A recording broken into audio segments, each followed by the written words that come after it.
Accused ఈ movie Bollywood బడా బోల్డ్ thriller అంట. నెట్ఫ్లిక్స్లో తెలుగులో కూడా స్ట్రీమింగ్ అవుతుంది. తెలుగు డబ్బింగ్ పర్లేదు అనిపించింది.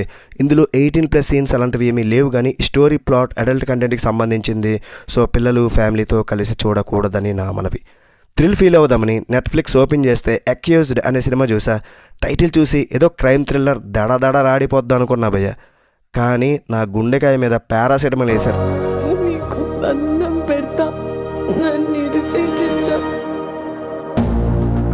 సినిమా చూడడం మొదలెట్టాక తెలిసింది ఇందులో అక్యూజ్డ్ ఆ హీరోయిన్ కాదు, ఏ పాపం వెరగకుండా సబ్స్క్రిప్షన్ కట్టి మరీ ఈ సినిమా చూస్తున్న నాదని.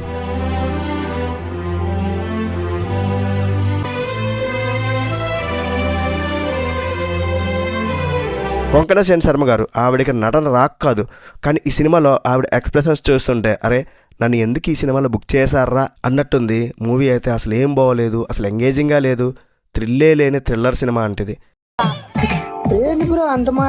కొంకణ సేన్ శర్మ గారు ఒక డాక్టర్, ఆవిడ మీద కొన్ని వేధింపుల ఆరోపణలు వస్తాయి. ఫస్ట్ అరగంట చూశాక అబ్బో ఏదో పెద్ద కుట్ర జరగబోతుంది అని మనం పాప్కార్న్ తెచ్చుకొని సోఫాలో సెటిల్ అయితే ఆ తర్వాత సినిమా నత్తనడక కాదు, కోమలోకి వెళ్ళిన పేషెంట్ లాగా కదులుద్ది. ఈ సినిమాలో యాక్టింగ్ తప్ప ఆవిడ మంచి పర్ఫార్మెన్స్ ఇచ్చినా సరే సినిమాలో మాత్రం ఏమీ లేదు. ఈ వీకెండ్ అయితే మరీ దారుణం, ఒక్కటంటే ఒక్క మంచి మూవీ కూడా రాలే. మైండ్ బ్లాక్ అయ్యి ట్విస్ట్ ఎక్స్పెక్ట్ చేస్తే డైరెక్టర్ గారు మాత్రం మనకి మెగా సీరియల్స్ ఎమోషన్ ఇచ్చారు.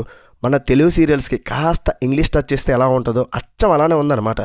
సెకండ్ హాఫ్ వచ్చేసరికి డైరెక్టర్ గారికి కూడా అర్థం కాలేదు, నేను థ్రిల్లర్ తీస్తున్నానా లేక ఒక డాక్యుమెంటరీ తీస్తున్నానని. దానికి తోడు సీన్లు సాగదేదా. అసలు ఈ సినిమాకి క్లైమాక్స్ ఉందా లేక వాళ్ళకి షూటింగ్ బోర్ కొట్టి కెమెరాలు ఆఫ్ చేసి ఇంటికి వెళ్ళిపోయారా అన్న రేంజ్లో అని చేశారు.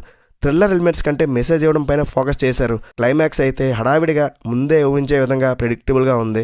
ఫైనల్గా అక్యూజ్డ్ ఒక బోల్డ్ సైకలాజికల్ డ్రామా. ఇందులో regular commercial elements, mind blowing ట్విస్ట్లు అలాంటివి ఏమీ లేవు. ఇంకా చూడాలి వద్దా మరి మీరు డిసైడ్ చేసుకోండి. ఓవరాల్గా రేటింగ్ ఎంత ఇస్తానంటే మూవీకి 2.25 out of 5. రివ్యూ నచ్చితే ఒక లైక్ వేసుకోండి చాలు. నెక్స్ట్ వీడియో మళ్ళీ కలుద్దాం. బై బాయ్, జై హింద్.